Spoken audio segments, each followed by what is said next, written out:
दिखाओ मत कि मैंने किया है, आप बताओ मत कि मैं करने वाला हूं। अगर कोई एक्सेप्ट नहीं कर रहा है आपको किए को, तो निश्चित रूप से आपको बताना ही नहीं। क्योंकि गुरुदेव बहुत अच्छी बात बोलते थे, मेरा आइडियल मंत्र ये भी, गुरुदेव बात बोलते थे और हर माँ को, हर घर के बड़े सदस्य को इस बात को लेकर चिंतन करना चाहिए। चाहे बोलते थे कर्तव्य करो कर्ता मत बनो। क्या बोलते थे? अरे थोड़ा जोर से बोलो। आप कर्तव्य करो कर्ता मत बनो। लेकिन होता क्या है, हम कर्ता बन जाते हैं। हाँ, और जब हम कर्ता बन जाते हैं इसलिए परेशान। मैंने कहा करो, मैं करने वाला हूं, मैं जहां लग गया वहां मामला खत्म हो गया। उस मैं को छोड़ दो, आपका जितना कर्तव्य आप उतना करो। भाई कर्तव्य से आगे आप बढ़ोगे तो आप हैरान परेशान हो जाओगे। जितने लोग बैठे हैं सब काय में लगे हैं, बोलो ना। कोई ऐसा एकाध है जो कर्तव्य कर रहा है? नहीं, मैं कर रहा हूं, सब आप लोग ही मान रहे हो। इस मैं नहीं, आपको जो है मैं ही में, आप में बैठे हो। हाँ, इससे ऊपर उठ जाओगे तो बहुत अच्छी बात है। कि तो निश्चित मान के चलना, दुख शोक ताप आक्रंदन मतलब क्या करना, जरा सी इच्छा पूरी नहीं, रोना। और आक्रंदन के बाद वध मतलब क्या, मन से वचन से और काय से पीड़ा देना। मतलब वचन से भी गलत बोलना, मन में भी गलत सोच लेना और हाथ से तो मार देना, हो ही गया। ये हो गया आपका वध। और परिवेदन मतलब ऐसा रोना, ऐसा रोना कि मेरे रोने से सामने वाला भी रो दे। कैसा रोना कि मैं तो रो ही रहा हूं, लेकिन क्या करना, दूसरे को भी रुला देना। मान लो आपके यहाँ कुछ परेशानी है तो आप फोन लगाते हो सीधे कहां पर, अपने मायके में। भाई को परेशान, माँ को परेशान, आप तो परेशान हो, उनको भी परेशान करते हो। क्या ये परिवेदन, इसको परिवेदन बोलते हैं। कल एक जोड़ा मेरे पास आया, अभी भी आशीर्वाद लेने आया था। मैंने उनको 4 नियम दिए। मैंने कहा 4 नियम दे रहा हूँ, ये 4 नियम पालन करना। पहले तो उन्होंने कहा महाराज उद्बोधन दो, हमारी शादी हुई है। मैंने कहा ठीक है 4 नियम दे रहा हूँ। अब तुम सब लोग सुन लो, जो नया जोड़ा मेरे पास आता है मैं उनको 4 नियम देता हूँ, है ना। और जिनकी शादी हो गई वो भी अभी भी ले सकते, कोई बात नहीं। 10 साल 20 साल भी हो गए तो कोई बात नहीं, ये 4 नियम ले लो। मैंने कहा पहला नियम उनको मैंने क्या दिया, मैंने कहा आप जैसा भी तुम्हारा पति है, जैसी भी तुम्हारी सासू माँ है, जैसे ससुर माँ है, कभी बुराई मत करना। हमेशा बोलना इनसे बढ़कर कोई राम नहीं, ये मेरे भगवान है। पहला नियम, कुछ बुराई मत करना किसी से। अपने घर की, अपने परिवार की इज्जत बाजार में मत उतारना। ठीक, जैसा है सब ठीक है, उसको बदल नहीं सकती तुम, है ना। बोलना नहीं, बोले नियम ले लो फिर। और अगर हैरान परेशान हो जाओ तो तुम मेरे पास आ जाना, मैं सब उसका सॉल्यूशन निकाल दूंगा। पर यहाँ वहां भटकना मत, मैं रास्ता दिखा दूंगा कि उसका रास्ता क्या है। जितना मन भर जाए पूरा उड़ेल देना, मैं तैयार हूं सुनने के लिए। लेकिन तुम 100 जगह मुंह मत मारना, किसी से बोलना मत। दूसरा नियम मैंने दिया, मैंने कहा जितने लोग हैं उनकी 4-4 अच्छाइयां निकालना। और अगली बार मेरे पास लेके आना कि मेरे पति में ये 4 अच्छे, मेरी सासू में 4 अच्छे। तीसरा मैंने बोला, मैंने कहा जितने लोगों के साथ रह रही हो उन सब के कर्तव्य और जिम्मेदारी लिखना कि क्या क्या जिम्मेदारियां और क्या क्या कर्तव्य इनके प्रति। मैंने कहा सिर्फ अपने कर्तव्यों को पूरा करते चले जाओगी तो तुम हमेशा सुखी रहोगी, जिम्मेदारियों को देखते चले जाओगी तो एक सदगृहिणी बन जाओगी। आप अपनी जिम्मेदारियों को और अपने कर्तव्यों को भूल जाते हो, इसलिए हैरान और परेशान हो। और कोई कारण नहीं हैरान परेशान रहने का, यही कारण है कि अपने कर्तव्य भूल गए, अपनी जिम्मेदारियां भूल गए। मैंने कहा अगली बार आओ तो 2 चीज लिख के लाना। एक तो काय की चीज लिख के लाना, अपनी परिवार की अच्छाइयां लिख के लाना। और मैंने कहा कर्तव्य और जिम्मेदारियां जो है ना उनको चिपकाना। और रोज रात को 5 मिनट का मेडिटेशन करना। नमोकार मंत्र की माला अभी मत फिरना, 1-2 साल। भगवान की पूजन भी नहीं मत करना, उल्टे महाराज हैं हम। मैंने कहा माला मत फिरना नमोकार मंत्र की, और पूजा भी मत करना। वो चिपका लेना और 5 मिनट ध्यान करना रोज बैठकर, ये जिम्मेदारियां मैं पूरी कर पा रही हूँ कि नहीं, ये कर्तव्य मैं कर पा रही हूँ। मैंने ये कर लेना तो निश्चित तुम सुखी हो जाओगे। नहीं तो ध्यान रखना, हाँ अगर इन कर्तव्य जिम्मेदारी से पीछे हटते जाओगी तो दुखी ही रहोगे। ये 3-4 नियम मैंने दिए, आप निश्चित रूप से इनको फॉलो अप करोगे तो बहुत अच्छी बात है कि समय अपनी गति से आगे बढ़ रहा है। और मैंने आपसे क्या बोला, अभी 2 ही बिंदु हो पाए, अभी 3 बिंदु तो अभी भी, 4 बिंदु तो अभी भी रह रहे हैं। अब अगली बार आप बुलाओगे नहीं बुलाओगे? अगली बार बुलाओगे नहीं बुलाओगे? बोलो तो। अभी वो 4 बिंदु जो गुरुदेव के लिए मुझे बोलना है वो तो मैं बोल ही नहीं पाया हूँ, क्या करूँ? इसी में बोले जाता हूँ। क्या मैंने कहा ना मेरे साथ बड़ी गड़बड़ है, कि मेरी बटन जहाँ दब जाती फिर वहीं दब जाती है, फिर आगे बढ़ ही नहीं पाती है ना। तो अब आप अगली बार बुलाओगे, मुझे पूरी आशा है अशोकनगर वाले तो मुझे अच्छे लगे। अब मैं अशोकनगर वालों को अच्छा लगा कि नहीं लगा मुझे नहीं पता, मुझे स्थान आपने बहुत कम दिया, थोड़ा स्थान और अच्छा देते। कल भी ध्यान में देख रहा था, बेचारे बाहर से लोग, ऊपर लोग लटकते लटकते, लेकिन इसका भी एक अलग आनंद है, लटकते लटकते भगवान की भक्ति कर रहे हो। कोई सीढ़ियों पे बैठा है, कोई ऊपर बैठा है, कोई ठसमस में बैठा है, इसका भी एक अलग ही आनंद। अच्छा है, ये भी अच्छा है, लेकिन स्थान और अच्छा होता और व्यवस्थित होता तो और आनंद आता। विश्वास से आप लोग निश्चित आगे बुलाओगे कि अभी तो जाना पड़ेगा मुझे, ठीक है ना, है ना, अभी तो जाना पड़ेगा मुझे, अभी तो मजबूरी है मेरी कि मुझे निश्चित आगे जाना है। तो अगली बार जब आप बुलाओगे तो इस परिभाषा को बहुत अच्छे से पूरा करूंगा। लेकिन एक बार पूरी परिभाषा सुन लो, क्या है अशोकनगर वालों, क्या चिंतन करके लिखा है। पूरी गुरु के ऊपर इस परिभाषा को मैंने लिखा है, 3-4 संस्मरण सोचे थे, अगली बार सुनाऊंगा वो कि अशोकनगर का आ बोल रहा है, क्या बोल रहा है, गुरु भक्तों सुन लो कि अंतरंग पवित्र होता है गुरुओं की भक्ति करने से। और शोक बोल रहा है कि शोक दूर होता है गुरुओं की स्तुति करने से। और क्या बोल रहा है, कषाएं कम होती है गुरुओं की समीपता से।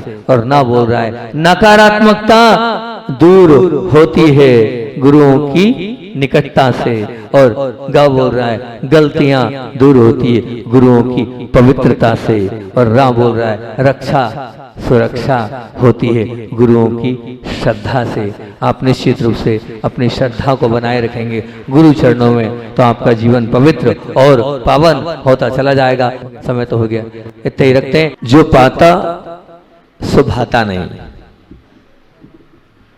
जो पाता सो भाता नहीं, और जो भाता सो पाता नहीं, इसीलिए सुख आता नहीं।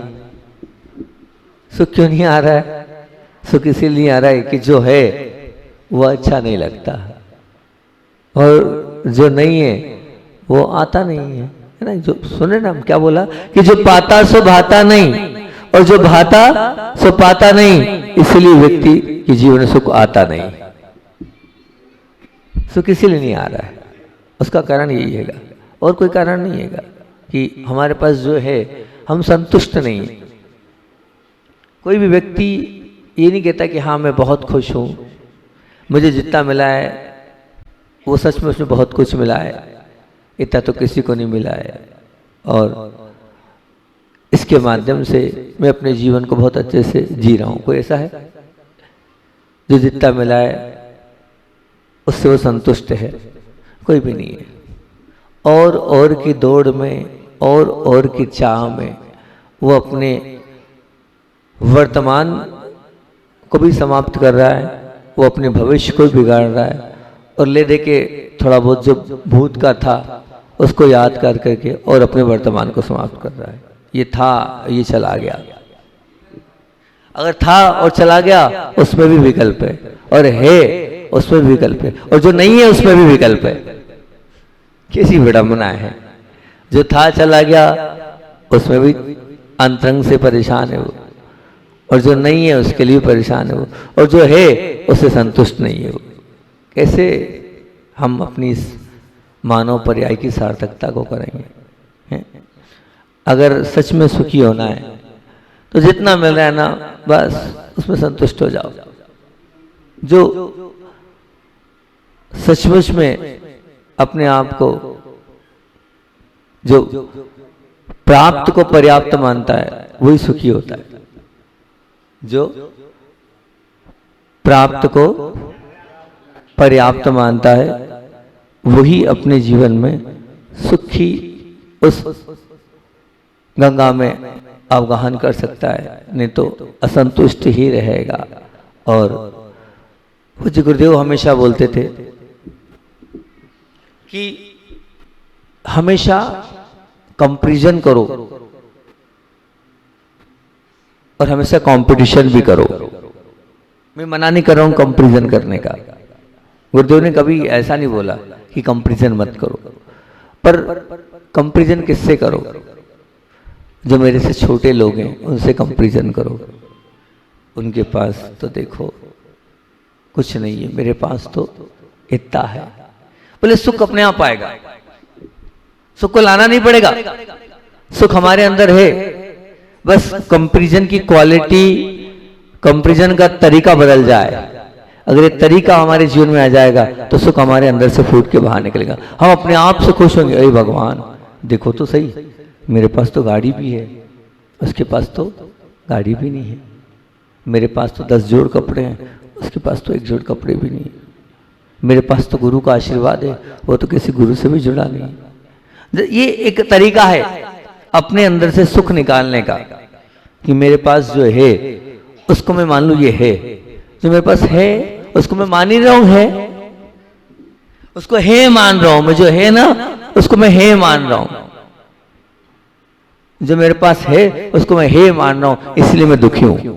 और कोई कारण नहीं है दुखी रहने का। हाँ, व्यक्ति सुख अपने आप छोड़ रहा है सुख हमारे पास, बस एक सोच का तरीका बदल जाए और वो हमेशा से अपने से छोटे लोगों के साथ अपने आप को देखे, कंपैरिजन करे तो छोटे व्यक्ति से कंपैरिजन करे। हाँ, तो एक सेठानी माँ अपनी नौकरानी से पूछती है कि बता, तेरे घर में कुछ नहीं और तू हमारे यहाँ बर्तन मांजने आती है, हमारे घर का पोछा लगाती है, और जब देखो जब मुस्कुराती रहती है। तेरी मुस्कुराहट का राज क्या है कि तेरे चेहरे पर हमेशा प्रसन्नता रहती है। तो उन्होंने कहा मालकिन मैं हमेशा आपको कभी नहीं देखती हूँ। बोले मुझे नहीं देखती? बोले नहीं, आपको देखूंगी तो परेशान हो जाऊंगी। बोले क्या? मैं तो और भी मेरे से नीचे बहुत सारे लोग हैं, मैं जिस बस्ती में रहती हूँ मेरा 1 कमरे का मकान है, पक्का मकान है, मेरे घर में चूल्हा भी है, गैस चूल्हा भी है, मेरे घर में एक छोटी सी टीवी भी है, ठीक है ना। बोले घर गृहस्थी का पूरा साधन है, लेकिन थोड़ा आगे बढ़ूंगी तो देखूंगी ना तो उनके घर लाइट है, ना बिस्तर है, ना चूल्हा है, ना रहने को स्थान है। उनसे तो बहुत अच्छी हूं ना मैं। एक गरीब बर्तन वाली एक सेठानी को प्रसन्नता का राज सुना रही है, और क्या बता रही है? वो बता रही है मैं किसको देखती हूँ? मैं उनको देखती हूँ जिनके पास मेरे से कम है, इसलिए मैं सुखी हूँ। आप भी सुखी हो सकते हो।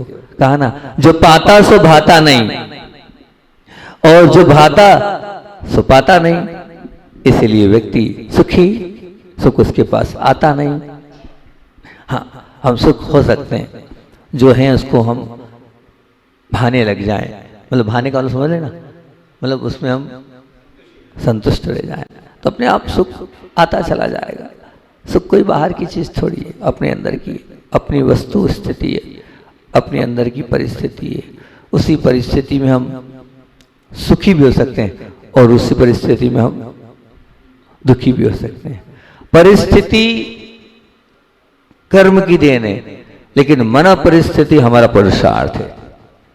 बहुत गहरी बात बोल रहा हूं। क्या बोल रहा हूं? सुनना बात को। परिस्थिति कर्म की देन है, मन स्थिति हमारा पुरुषार्थ है। कर्म का उदय है, नहीं है गाड़ी बंगला, नहीं है हमारे पास बहुत सारा सब कुछ, ये परिस्थिति कर्म की देन है।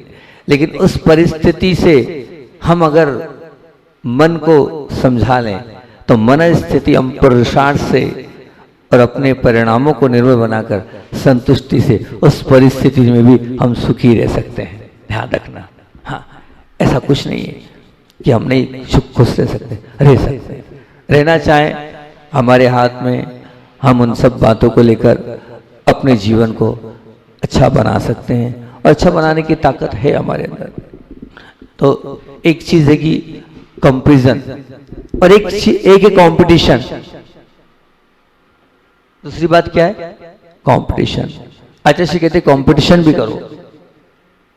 मैं मना नहीं कर रहा हूं कंपटीशन करने के लिए, उसके लिए भी दोनों हाथ से आशीर्वाद दे रहा हूं। अरे कंपटीशन, हाँ अच्छा इसी बोलते थे कंपटीशन करना चाहिए, बिल्कुल करना चाहिए। करो कंपटीशन कि देखो उसने 10 उपवास किए, उसने 10 उपवास किए, काश मैं उसके कंपटीशन में खड़ा हो जाऊं और मैं 11 कर लूं। देखो उसने तो क्या किया, उसने हरि त्याग कर दिया, वो अष्टमी चतुर्दशी को उपवास करता है, वो एक आसन में लीन रहता है। इतने सारे इनका अच्छे और शुभ कार्यों में आपको कंपटीशन करना चाहिए। कंपटीशन करने के लिए मना नहीं। व्यापार में कंपटीशन की बात गुरुदेव ने नहीं बोली, काय में बोली? त्याग, तपस्या, दान, धर्म, इसमें आप कंपटीशन करो। करो ना, दान में कंपटीशन करो ना, मना थोड़ी कर रहे आप दान में कंपटीशन करो, करना हो तो करो। एक छोटी सी बालिका ने बहुत अच्छी बात बोली। बोली, मैं महाराज जी कंपटीशन करूंगी। क्या कंपटीशन करूंगी? बोले, अभी तो नहीं, लेकिन जिस दिन शादी हो जाएगी उस दिन अपने आप को व्रतों से जोड़ लूंगी। क्योंकि इन्होंने इतनी कम उम्र में प्रतिमा ली है, इनने तो शादी के 10 साल बाद ली है ना। मैं शादी के दिन से ही प्रतिमा का पालन करूंगी। मैंने कहा ये कहलाता कंपटीशन। इन्होंने शादी के 10 वर्ष बाद प्रतिमा ली है, लेकिन मैं पति ऐसा ढूंढूंगी, उससे शर्त ये रखूंगी कि करना हो तो कर, नहीं तो मत कर। मैं तो प्रथम दिन से पंचम गुण स्थान के साथ अपना जीवन जीऊंगी। अगर मेरा पति वैसा मिलेगा तो ठीक, और नहीं मिलेगा सोचना मैं शादी ही नहीं करूंगी, फिर प्रतिमा ले लूंगी। लेकिन अभी जब तक मेरे माता पिता मुझे प्रतिमा नहीं लेने दे रहे हैं, और माता पिता इसलिए प्रतिमा नहीं लेने दे रहे हैं, कारण ये है कि कहाँ जाएगी, क्या होगा, पहले तो तेरे घर गृहस्थी देख ले। और मेरी शरीर की सामर्थ्य नहीं है कि मोक्ष मार्ग पे निकलूं, लेकिन इनको देखकर मैं प्रभावित हूं कि इतनी छोटी उम्र में इन्होंने प्रतिमा ली है। मैं इनसे कंपटीशन करूंगी, और निश्चित रूप से विवाह होते ही प्रतिमाओं को अंगीकार कर कर पंचम गुण स्थान को धारण करेंगे। करोड़ा कंपटीशन, ऐसा कंपटीशन करो आप।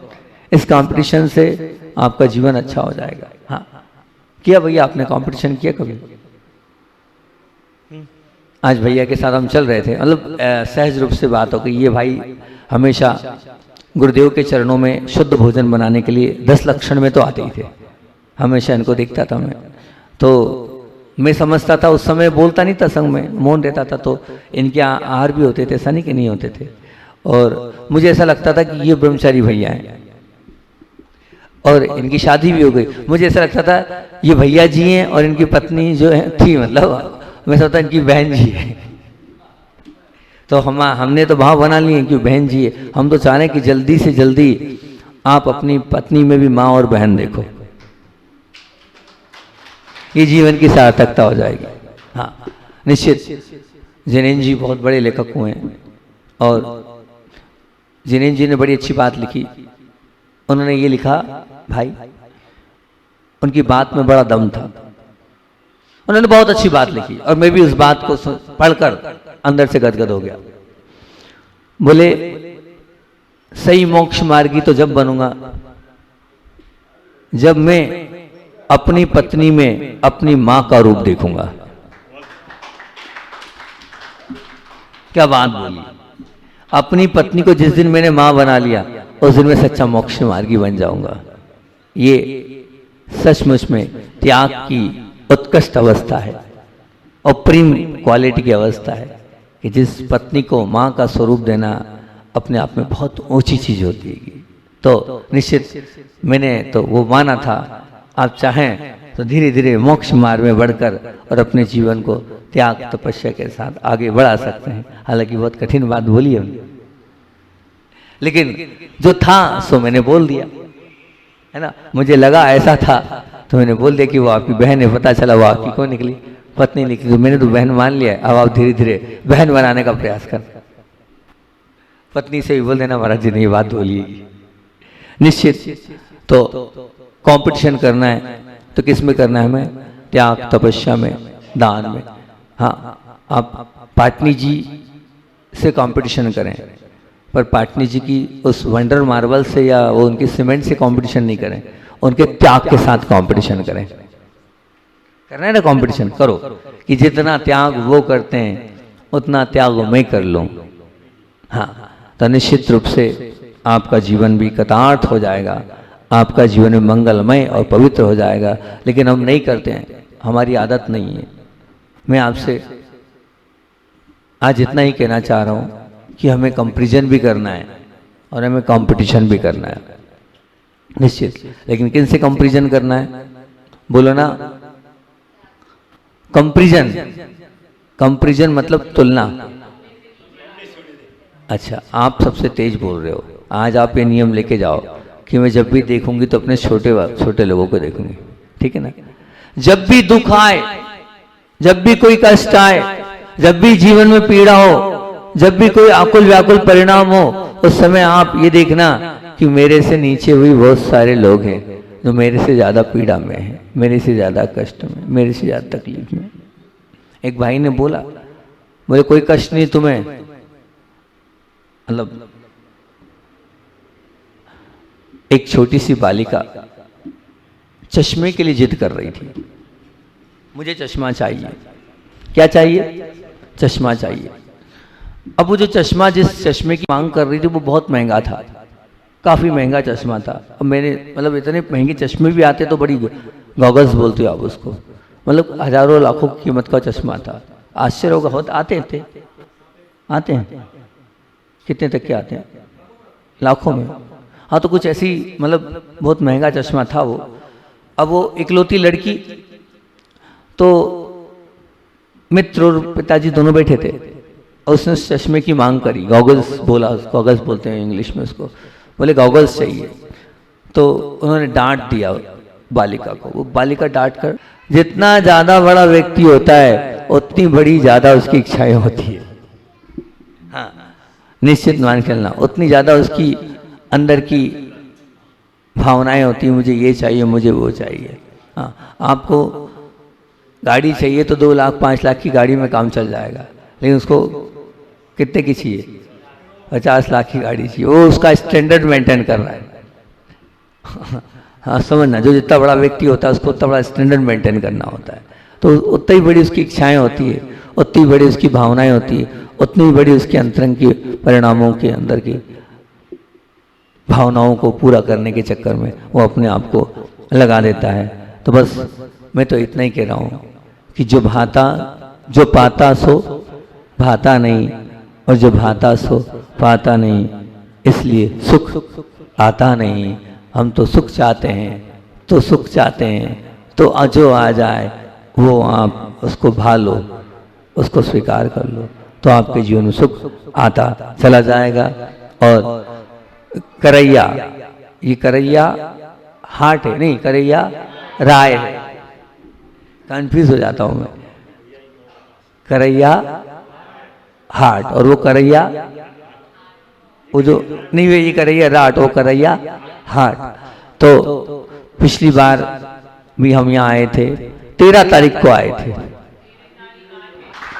3 और 1 4 है ना, 3 और 1 4 अनंत चतुष्टय के धारी प्रभु के दर्शन करने, पहले उनको विराजमान करने आए थे। जब बोला था भूयात पुनः दर्शनम, तो भूयात पुनः दर्शनम के लिए हम बहुत जल्दी से यहाँ पर छोटे से इस गांव में छोटा सा संत भवन और छोटा सा ही जिनालय, बहुत सुंदर पार्श्वनाथ भगवान यहाँ के हैं और आकर्षक भी हैं निश्चित रूप से। ये भगवान यहाँ पर आए, और ये जो करैया है इसमें पिछली बार आया था मैं, और पिछली बार जहाँ जाता हूँ वहाँ की परिभाषा तो बनाता ही है ना। मैंने पिछली बार आया था तो परिभाषा तो बनाई थी करैया गांव की, याद है? ये भूल गए करैया वालों, याद है? भूल गए। मैं क्या करूं, मैं तो मेहनत करता हूं लेकिन मेरी मेहनत को कोई वजूद ही नहीं है। पिछली बार तो हालांकि बहुत सारे लोग थे, जब मैं आया था तो बहुत सारे लोग, हाँ विमान जी थे ना, पूरा पांडाल भरा था। वहाँ मैंने बहुत सुंदर प्रवचन आप लोगों के बीच में किया था और करैया गांव की परिभाषा खोली थी। मैंने आप लोगों से क्या बोला था, मैं चाहता हूं कि आप संसार में ना भटको। मैंने तरीका बताया था आपको, काय का तरीका बताया था,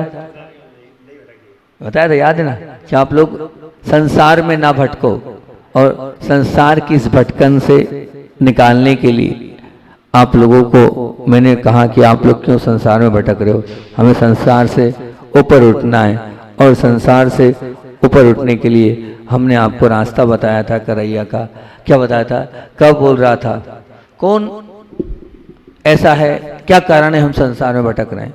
वो 4 कारण दिए थे मैंने करैया से, 4 हेतु दिए थे करैया से कि आखिर क्या कारण है कि हम संसार में भटक रहे हैं। उसका कारण क्या है? हम संसार में इसलिए भटक रहे हैं, का बोला था करेगा का, कि कर्म को नहीं मानने वाला ही संसार में भटक रहा है। हम किसको नहीं मानते हैं? कर्म को। कर्म को हमने स्वीकार नहीं किया है। अगर हम कर्म को स्वीकार कर लें तो निश्चित मान के चलना हमारी संसार की भटकन अपने आप हट जाएगी। आज इसीलिए तो भटक रहे हैं हम, क्योंकि हमने कर्म जैसी चीज को स्वीकारा नहीं है। कितने लोग जो कर्म को स्वीकारते हैं? बोलो यहाँ। स्वीकारो। अगर कर्म को स्वीकारते हो तो फिर किसी पर आरोपण मत लगाना तुमने ऐसा किया। अगर कर्म को स्वीकारते हो तो कभी ये मत बोलना आपने किया। बस इसलिए आप कर्म को नहीं स्वीकारते। कर्म को स्वीकार करने वाला व्यक्ति कभी किसी पर ढोलता नहीं है, ध्यान रखना। कभी किसी से कहता नहीं कि तू नहीं किया। हाँ, रामायण में जब सीता को वन की ओर ले जाया जा रहा था तब सीता ने यही कहा, मेरे राम भगवान की कोई गलती नहीं है, ये तो मेरी कर्म का उदय है कि पहले भी दुख भोगे थे और अभी भी दुख भोग रही हूँ। वो ऐसा क्यों करेंगे? मेरा कर्म मुझे करा रहा है। निश्चित रूप से आप ऐसा मानो ना। जब आप ऐसा मान लोगे तब मैं मानूंगा कि हाँ आप कर्म को स्वीकारते हो। और जिसने कर्म को स्वीकार लिया, मैं लिख के दे रहा हूं, वो संसार में कभी नहीं भटकेगा। वो संसार में कभी नहीं भटकेगा। संसार में भटकने की सबसे बड़ी अगर कोई सबसे बड़ा कोई हेतु है तो वो यही है कि हम कर्म को नहीं मानते।